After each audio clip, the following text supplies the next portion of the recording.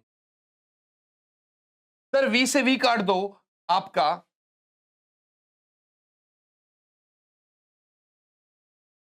पक्का m से m काट दो, v सामने भेजो, तो यहां से पता चला v बराबर, यहां से पता चला सर v बराबर 2π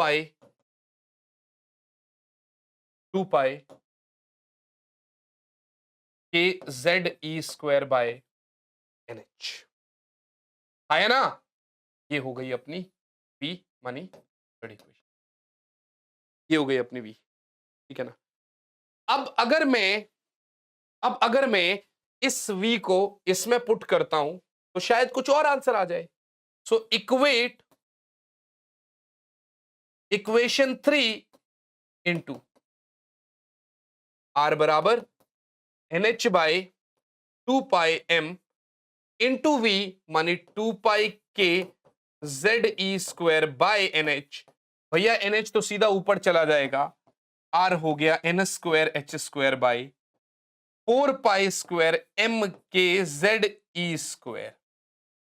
ठीक है भैया? आर का एक और फॉर्मूला आ गया। सर इतने फॉर्मूला बना के क्या कर लोगे यार? वो कुछ भी किसी भी कंडीशन में हमसे सवाल पूछे, वी शुड बी रेडी। वो हमसे किसी भी कंडीशन में सवाल पूछे, अपने को रेडी रहना पड़ेगा। आर मिल गया n²h²/4π²mk ठीक है जी? तो ये यहां तक आई गेस आप नोट कर पा रहे होंगे, ठीक है ना?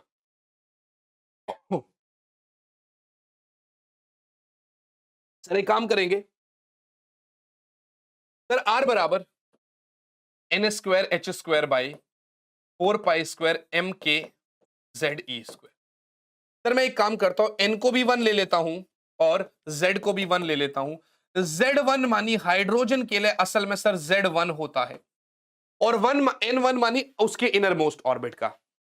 तो r हो जाएगा r0 और ये हो जाएगा h²/4π² और जब मैं इनकी वैल्यूज डालूंगा ना सर 6.63 इंटू 10⁻⁻34 का whole square divided by 4 into 3.14 का whole square into mass of electron 9.1 into 10⁻31 9 into 10⁻⁹, ठीक है ना, इंटू 1.6 इंटू 10⁻⁻19 का होल स्क्वायर। जब मैं इतनी बड़ी कैलकुलेशन करता हूं तो मेरे पास जो आंसर आता है वो अप्रोक्सीमेटली 0.53 इंटू 10⁻⁻10, मानी r naught is approximately 0.53 angstrom.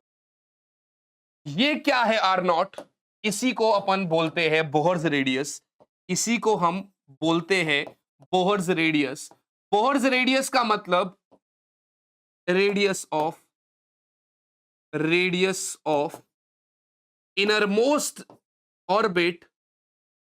innermost orbit of hydrogen atom, radius of innermost orbit of hydrogen atom. I hope this is clear. Sir hydrogen atom के इनरमोस्ट ऑर्बिट का जो रेडियस है वो 0.53। ये सर, ये भी बात, सर ये बात भी ठीक है। सर आपने बोहर रेडियस तो निकाल लिया, यार एक बात बताओ ना, स्पीड भी बता ही डालो यार साथ ही साथ। आओ सर, v बराबर, कंफ्यूज ना हो तो इसलिए पीछे वाले पेज से दिखा देता हूं, 2 पाई के ZE²/NH। सर v बराबर 2 पाई के ZE²/NH।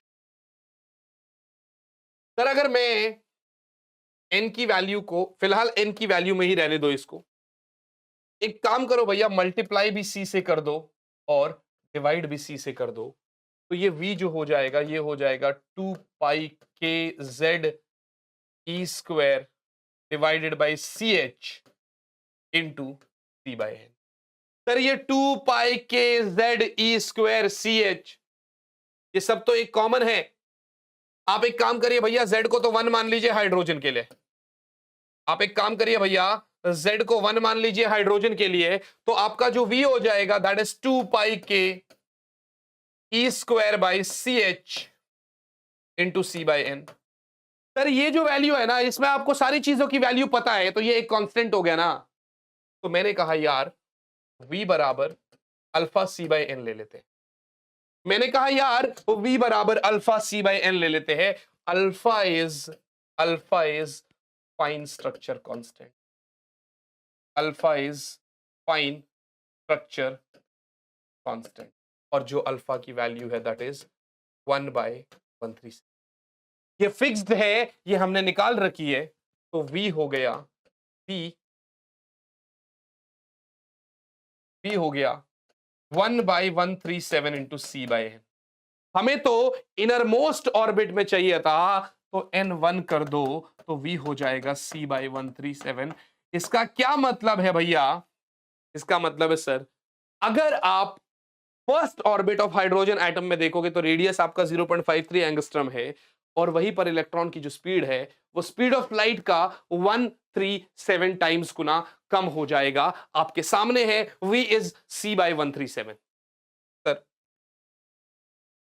Energy of electron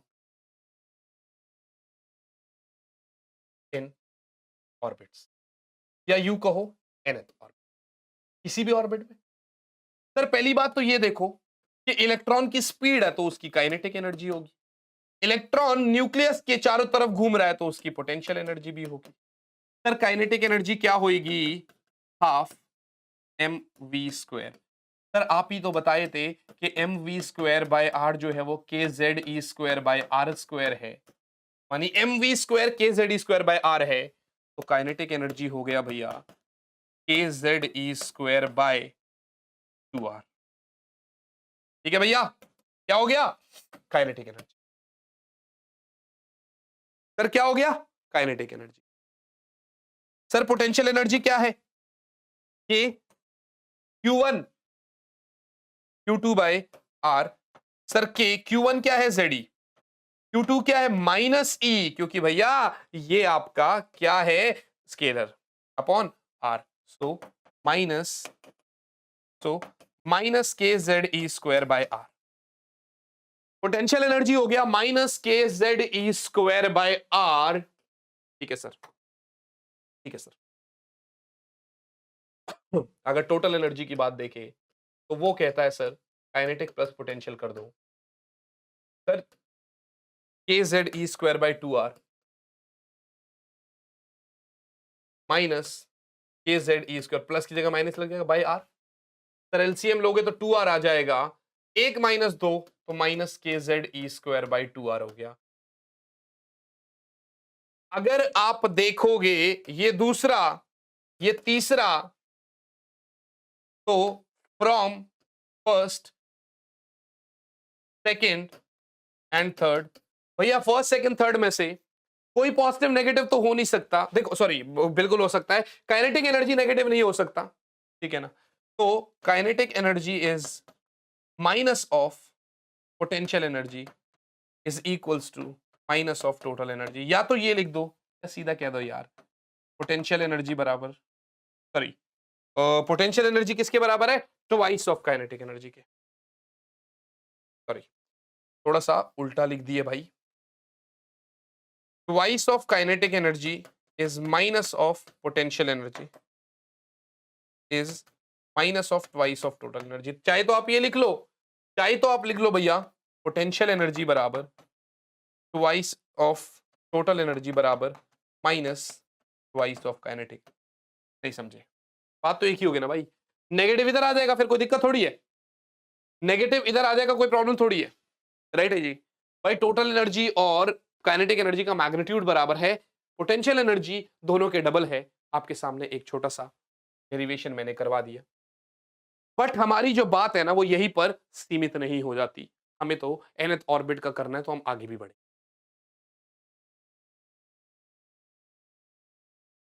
note कर रहे होंगे आप लोग, चलो। सर टोटल एनर्जी जो है that is minus k Z E square by 2r, minus k Z E square by 2r। तो सर अगर ऐसी बात है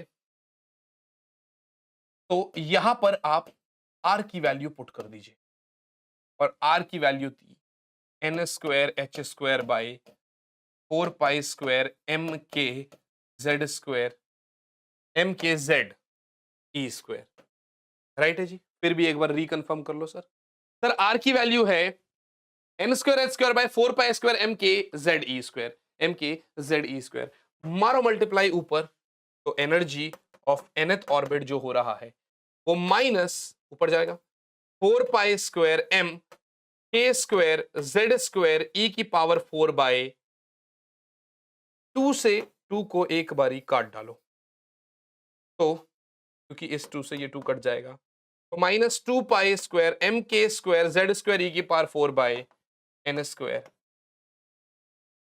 and I hope this very very clear to you. Sir nth orbit की जो energy है वो कितनी है, वो माइनस 2 पाई स्क्वायर एम के स्क्वायर जेड स्क्वायर ई की पावर 4 बाय एन स्क्वायर, ये है इलेक्ट्रॉन की एनर्जी nth ऑर्बिट में। और ये जो मैंने आपको यहां से Bohr's theory of hydrogen atom कराया, ये बहुत जरूरी है, मैंने आपको पूरा ये लिखवा के करा दिया, ठीक है ना। अगर आपको इसकी किताबी जो स्लाइड चाहिए वो ये रही मेरे पास, थ्योरी ऑफ हाइड्रोजन एटम आर आ गया यहाँ से, फर्स्ट सेकंड, दोबारा फिर आर आ गया, फिर वी आ गया, ठीक है ना। फिर उसके बाद यहाँ पर आर की वैल्यू ये सब मैंने निकलवा दिया, 0.53 एंगस्ट्रम भी आ गया अपने पास, ठीक है ना। उसके बाद अगर आप देखोगे तो वेलोसिटी भी आ गई विच इज c/137, एनर्जी भी आ गई, और energy in the nth orbit भी आ गई आपके साथ। अब जो बात आती है that is spectral series of hydrogen atom, ये जो पीडीएफ है ये आपको सीधा सीधा टेलीग्राम चैनल पर ही मिल रही है। Sir spectral series of hydrogen atom क्या बोल रहा है, सर हाइड्रोजन एटम की जो स्पेक्ट्रल सीरीज है, देखो आपने कहा सर ई एन जो है वो इतना है, हमने कहा ठीक है यार, अभी तो करा यार, ये रहा माइनस 2 पाई स्क्वायर एम के स्क्वायर जेड स्क्वायर ई की power 4 by n square H square, मैंने एन स्क्वायर को अलग कर दिया। इसने कहा सर अगर मैं आपको बोहर का फ्रीक्वेंसी कंडीशन दूं तो वो कहता है सर इलेक्ट्रॉन एक ऑर्बिट से अगर दूसरी ऑर्बिट में ट्रांजिशन कर रहा है, इलेक्ट्रॉन अगर यहां से जाते जाते जाते जाते इसमें पहुंच रहा है, तो कुछ एनर्जी वो एमिट कर रहा है, that is equals to H nu. मानी वो कह रहा है sir E2 minus E1 is equals to, sir second orbit में जो एनर्जी होगी तो n की जगह 2 डाल दो, फर्स्ट ऑर्बिट में जो एनर्जी होगी तो n की जगह 1 डाल दो। Sir sir En2 minus En1 is equals to H nu. En2 क्या होगा? एक काम करो, ये चीज तो कॉमन ले लो, चलो यहीं पर लिखा हुआ है तो यही से कर लो यार, ठीक है ना? नहीं यहाँ पे तुम कंफ्यूज जाओगे, ये चीज कॉमन ले लो, माइनस 2 पाई स्क्वायर एम के स्क्वायर जेड स्क्वायर ई की power 4 by H square, minus 2 pi square M के स्क्वायर जेड स्क्वायर ई की power 4 by H square. Common भी मत लो यार, ठीक है ना? ऐसा करो, ये माइनस है 1 बाई 2 का स्क्वायर, माइनस फिर माइनस 2 पाई स्क्वायर एम के स्क्वायर जेड स्क्वायर ई की पावर 4 बाई एच स्क्वायर,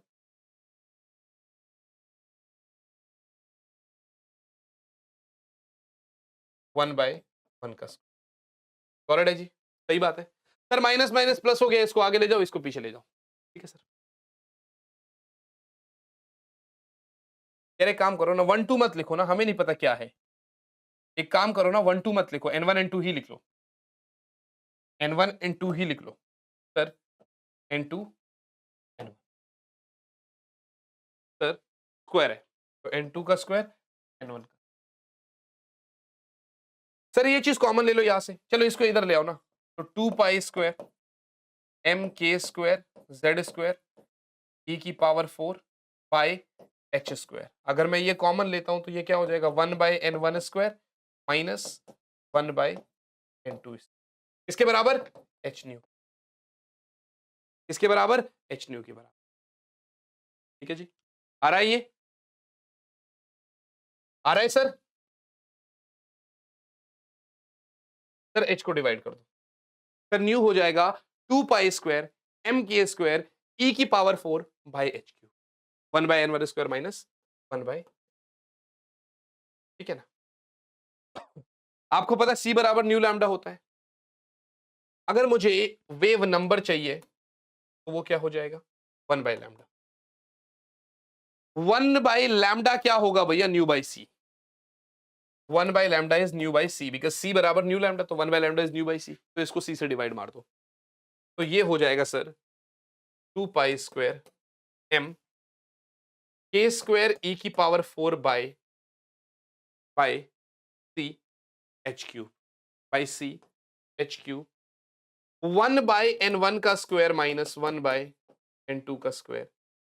अगर मैं आपको बोलूं तो ये चीज क्या है भैया, ये चीज क्या है भैया, इसको मैं आर बोलता हूं, which is basically Rydberg's constant. सारी वैल्यू को अगर आप गौर से देखेंगे तो कांस्टेंट वैल्यूज है, इसलिए मैंने इसको रिडबर्ग कांस्टेंट की नाम दिया, और जिसकी वैल्यू मेरे पास होती है 1.907 इंटू 10 की पावर 7, क्योंकि ये नंबर है 1 बाई लैम्डा है तो पर मीटर। सर आर की वैल्यू इज 1.0973 इंटू 10 की पावर 7 पर मीटर। अगर आप कंफ्यूज हो रहे हो पावर में तो भैया 1 2 3 4 5 6 7 इसको छोड़ दो ना, रिडबर्ग, ठीक है ना? तो ये आपके सामने हो गया पावर की वैल्यू। सर वेव नंबर जो है वो हो गया R 1 by n one square minus 1 by n two square, और यहीं पर हमें अब स्पेक्ट्रल सीरीज देखनी है।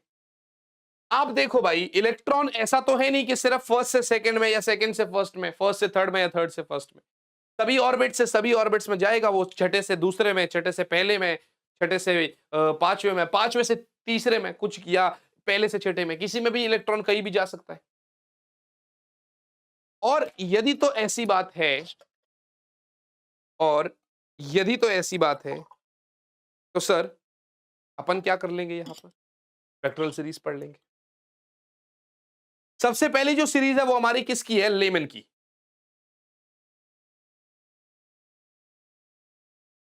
सबसे पहले जो सीरीज है वो हमारी किसकी है, Lyman series.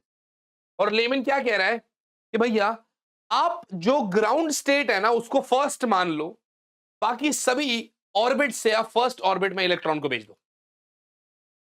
Sir, if an electron jumps from any higher energy level to a lower energy level, we get a set of spectral lines called Lyman series. भैया ऐसे मत बोलना सर, आप तो कह रहे थे अभी कि मैं शीट से नहीं पढ़ा था।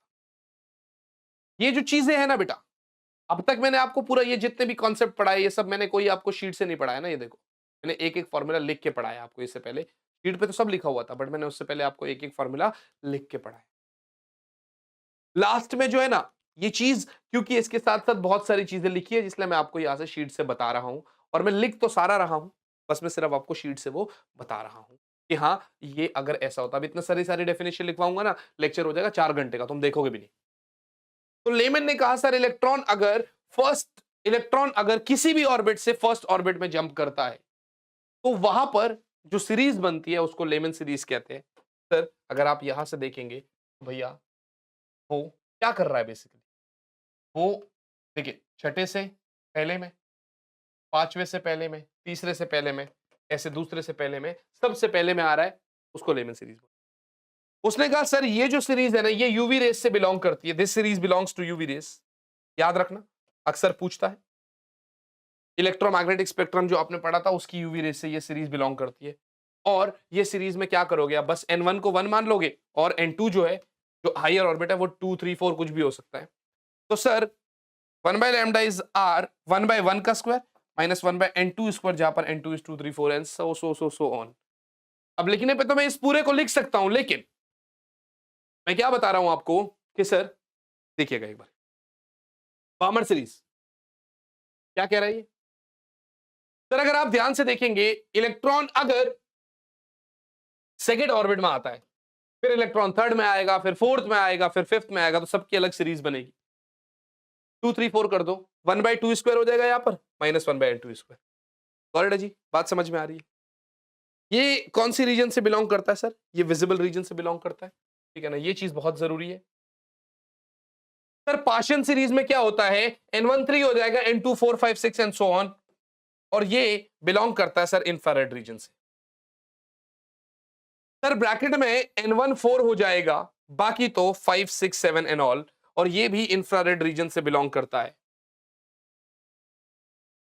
सर एक होता है पी साइलेंट फंड सीरीज, इसमें आपका N1 5 हो जाएगा, इसमें आपका N1 5 हो जाएगा सर, और N2 जो है वो 6 7 8 कितना भी हो जाएगा, और इसको अपन फंड सीरीज बोलते हैं। This is N1 square and this is N2 square, जहां पर N2 can be 6 7 8 and so on, and I hope this is got guys. सही है बच्चा बाड़ी, मेरे हिसाब से बिल्कुल ठीक है, मेरे हिसाब से बिल्कुल। आओ आगे चलते। सर बोर थ्योरी क्यों बहुत अच्छी लगी, क्योंकि यार ये जो एग्जिस्टिंग आपके 3 सीरीज थी ना, बामर लेमन, लेमन बामर और पाशियन, इसको बारे में तो बता ही रहा था। ये ना जो ब्रैकेट और फंड उस समय पे जब ये थे भी नहीं, ये उसके लिए भी प्रिडिक्ट कर चुका था। बात समझ में आ रही है। तो ये अपना एक छोटा कॉन्सेप्ट हो गया भैया स्पेक्ट्रल सीरीज। इन्हीं के लिए हम लोग एनर्जी लेवल डायग्राम बना देते हैं, मतलब हम स्पेसिफाई कर देते हैं कि कौन से ऑर्बिट की कितनी एनर्जी है। हम पर्टिकुलरली एक डायग्राम के थ्रू स्पेसिफाई कर देते हैं कौन से ऑर्बिट की कितनी एनर्जी है।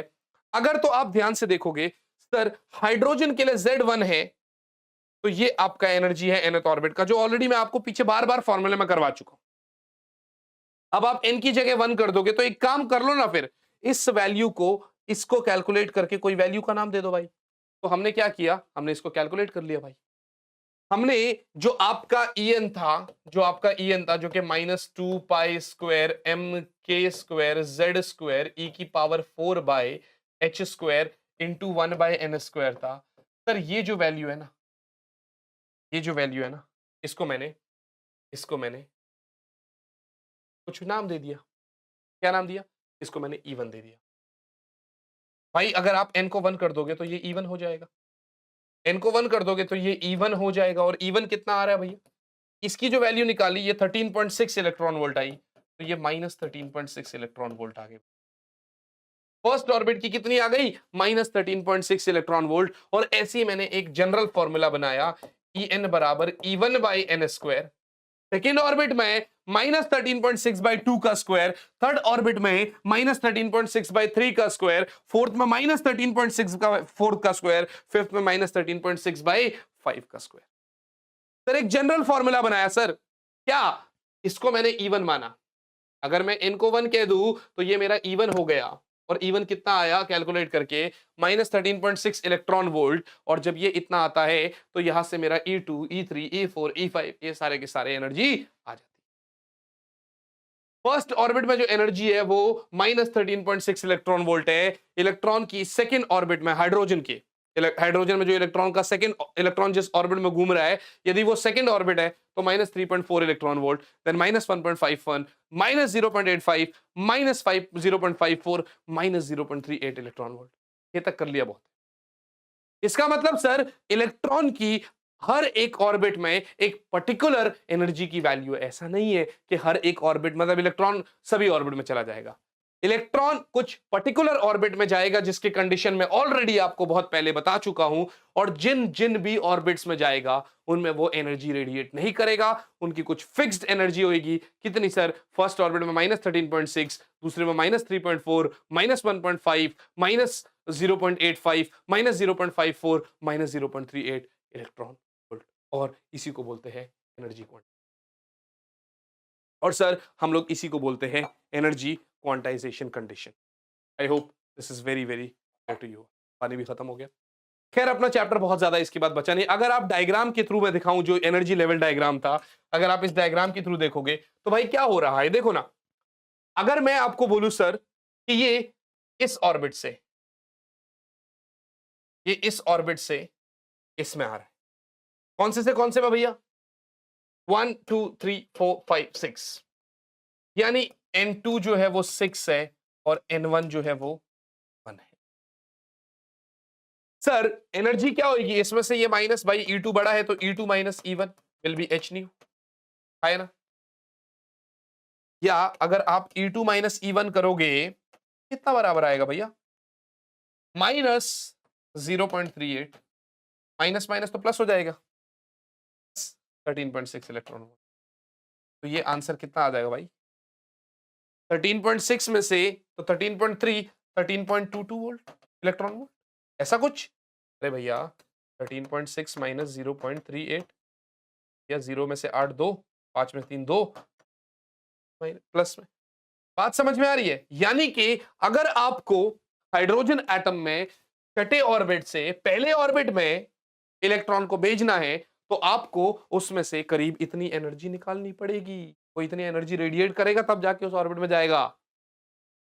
तो लेमन में क्या है, किसी भी ऑर्बिट से फर्स्ट में आ रहा है, पामर में क्या है, किसी भी ऑर्बिट से सेकंड में आ रहा है, पाशन में थर्ड में, ब्रैकेट में फोर्थ में, फंड में फिफ्थ में, और ऐसे ऐसे करते करते आप करते रहो। कौन सा सीरीज, कौन सा जो है सीरीज कौन से रीजन से बिलोंग कर रहा है वो भी दे रखा है। जैसे लेमन का अल्ट्रावायलेट यूवी रीजन, बामर का विजिबल, पाशन का फंड का, और आपका ब्रैकेट का infrared series. Guys I hope this is very very clear to you all. Right बच्चा पार्टी, चलिए आगे चलते हैं यार। दो टर्म्स और रह गए चैप्टर में, बाकी तो सब चीज हो गया। हाँ इसकी लिमिटेशंस भी हमें पढ़नी ही है, ऐसा तो है नहीं कि इसकी लिमिटेशंस नहीं पढ़ेंगे, है ना। तो इसकी लिमिटेशंस है, पहली लिमिटेशन जो है इसकी वो क्या है सर, सर जो पहली लिमिटेशन है वो ये है कि ये जो थियरी है ना बोर की, ये सिर्फ hydrogen like single electron atoms या हाइड्रोजन जैसे सिंगल इलेक्ट्रॉन्स एटम्स को अप्लाई करती है। और ये फेल हो जाती है भैया, ये फेल हो जाती है in the case of atoms with two or more electrons, with two or more electrons। Spectral series में अगर आप देखोगे तो कुछ स्पेक्ट्रल लाइंस जो है वो सिंगल नहीं है, जबकि क्लोज लाइंस है अलग अलग फ्रीक्वेंसीज की, ये नहीं बता पाया। यानी ये एक हिसाब से हाइड्रोजन स्पेक्ट्रम को भी उतना अच्छे से एक्सप्लेन कर पाया। सवाल पूछा गया कि सर इलिप्टिकल ऑर्बिट में भी तो इलेक्ट्रॉन घूम सकते हैं, सर्कुलर में क्यों घूम रहे हैं, नहीं बता पाया, ये नहीं बता पाया। फेलियर पूछ लेता है, लिमिटेशन पूछ लेता है, ठीक है ना। और गाइस बाकी ये 3 भी है यार, अगर आप देखोगे तो इसको भी पढ़ लेना, है ना? 2-3 लिमिटेशंस पढ़ लोगे बहुत है, इसलिए मैं बाकी सारी नहीं पढ़ रहा। नोट्स तो आपको मिल ही जाएँगे, है ना? अब लास्ट के टर्म्स है एक्साइटेशन एंड आयनाइजेशन पोटेंशियल्स। ये सिर्फ डेफिनेशन है। एक्साइटेशन का मतलब क्या है कि आप बेस वाले से ऊपर भेज रहे हो, एक्साइट करा रहे हो। आप बेस वाले से ऊपर भेज रहे हो मानी एक्साइट करा रहे हो। तो sir energy required by electron to jump from the ground to any one of the higher state और any one of the excited state. Sir excited state कुछ भी हो सकता है, सेकंड, थर्ड, फोर्थ, फिफ्थ। तो अगर फर्स्ट एक्साइटेशन एनर्जी देखोगे तो भैया फर्स्ट से सेकंड, ग्राउंड से सेकंड में भेज दो। सेकेंड एक्साइटेशन एनर्जी में आप ग्राउंड से थर्ड में भेजेंगे। याद रखना, ये टर्म्स याद रखना भाई। Second excitation energy doesn't mean third से सेकेंड में, सेकेंड से थर्ड में। सेकेंड एक्साइटेशन एनर्जी फर्स्ट से थर्ड में। थर्ड एक्साइटेशन एनर्जी फर्स्ट से फोर्थ में। फोर्थ एक्साइटेशन एनर्जी फर्स्ट से फिफ्थ में, +1। इलेक्ट्रॉन को कितनी एनर्जी चाहिए ग्राउंड से किसी एक्साइटेड स्टेट में भेजने को, that is excitation energy. First excitation energy first orbit से second, second excitation energy first से थर्ड, थर्ड एक्साइटेशन फर्स्ट से फोर्थ, फोर्थ एक्साइटेशन फर्स्ट से फिफ्थ। क्या मेरी बात समझ में आ रही है? क्या यहां तक आप सभी बच्चों को क्लियर है? क्या यहां तक आप सभी बच्चे कर पा रहे हैं? And I hope this is very very clear to you, right बच्चों? चले आगे। Sir ionization energy, sir ionization energy क्या होता है? अगर आप ध्यान से देखेंगे तो एक इलेक्ट्रॉन को एटम से कंप्लीटली बाहर निकालने के लिए कितनी एनर्जी चाहिए? That is ionization energy. मानिए आप फर्स्ट ऑर्बिट से इंफिनिटी तक भेज रहे हैं उसको, n1 तो 1 है, n2 जो है वो आपका इंफिनिटी है। तो आप इंफिनिटी वाली एनर्जी -1 और इंफिनिटी पर जो इलेक्ट्रॉन की एनर्जी होती है वो 0 हो गई।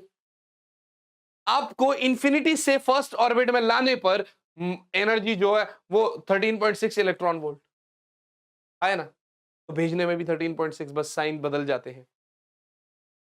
वो कह रहा है सर एक्साइटेड स्टेट में तो फर्स्ट से किसी भी एक्साइटेड स्टेट में भेज रहे हो आप, बट आयनाइजेशन में आप ग्राउंड से फर्स्ट से इनफाइनाइट तक भेज रहे हो, यानी इलेक्ट्रॉन को कंप्लीटली आप एटम से बाहर निकाल रहे हो, उसमें 13.6 इलेक्ट्रॉन वोल्ट की एनर्जी चाहिए। जिस तरीके से आपने एनर्जी पढ़ा उसी तरीके से पोटेंशियल आता है, यानी कि एनर्जी मतलब एनर्जी रिक्वायर्ड, पोटेंशियल मानी कितना पोटेंशियल चाहिए उसको फर्स्ट ऑर्बिट से किसी एक्साइटेड स्टेट में भेजने के लिए, है ना। इलेक्ट्रॉन वोल्ट की जगह बस वोल्ट आ जाएगा, ईवी की जगह सिर्फ वी आ जाएगा, ठीक है ना। और कितनी पोटेंशियल चाहिए उसको एटम से कंप्लीटली नॉकआउट करने के लिए, दैट इज आयनाइजेशन पोटेंशियल। वही आपका सेम चीज है, कोई अलग चीज नहीं है, बस वहां पर इलेक्ट्रॉन वोल्ट, यहां पर वोल्ट। और इसी के साथ अगर आप देख पा रहे हैं तो जितने टाइम में हमने पिछला चैप्टर कवर किया था उतने ही टाइम में हमने ये वाला चैप्टर भी कवर कर लिया। मुझे नहीं लगता कि इस लेक्चर में ऐसी कोई सिंगल भी पॉइंट है जो आपको समझ नहीं आई होगी। कुछ समझ नहीं आया तो आप भाई नीचे कमेंट कर लो, मैं आपको बता दूंगा कि क्या आपके डाउट्स है, उसके ऊपर हम एक सर्टेन जो भी आपको कंटेंट चाहिए, कुछ भी आपको चाहिए होता है तो आप नीचे कमेंट कर दिया करो। सारे कमेंट बिल्कुल दिल से पढ़ता हूं। लास्ट टाइम एक बार फिर से भैया ये जो टेलीग्राम चैनल है यार, इसको ज्वाइन करना बहुत जरूरी है, क्योंकि करीब करीब 5,500 बच्चे के आसपास यहां पर फायदा उठा रहे हैं। आप भी फायदा उठा सकते हैं। अब डिस्ट्रैक्शन नहीं चाहिए अपने को, अब हम डिस्ट्रैक्ट नहीं हो सकते। अब हमें सिर्फ और सिर्फ बोर्ड एग्जाम्स में 95+ लेके आना है, और उसके लिए ये जो वन शॉट्स है ये हमें रिक्वायर्ड है, ये हमें चाहिए। रियल कोई टॉपिक मिसिंग है, नहीं समझ में आ रहा, बहुत ही ज़्यादा डिटेल जाना है, सर्च करो भाई टॉपिक के नाम से, आपको पूरा का पूरा कंटेंट यूट्यूब पर डिटेल्ड लेक्चर्स भी मिलेंगे और वन शॉट्स भी मिलेंगे, पुराने भी और जो अभी नए चल रहे हैं वो भी। तो भाई मेहनत अपनी तरफ से पूरी है, आप लोग भी अपनी मेहनत करिए, एक साथ मिलके जब फोड़ेंगे और जब रिजल्ट वाले दिन पे आप मेरे पास एक मैसेज करेंगे, सर हमारा ये रिजल्ट रहा, मुझे ऐसी फीलिंग आती है कि यार बहुत ही बढ़िया होगा। बाकी आज के लिए इतना ही रखते हैं, मुलाकात हम करेंगे अपने अगले ही लेक्चर में। अभी के लिए एटम खत्म करते हैं, अगली लेक्चर न्यूक्लियाई की मिलते हैं आपसे अगले ही लेक्चर में. Till then all the very very best बच्चा party. Bye guys, bye all India. Take into your hands a plan, your own hands can land your own brand, and damn, I feel like no one takes accountability. They want the credibility, convincingly unwilling to put in the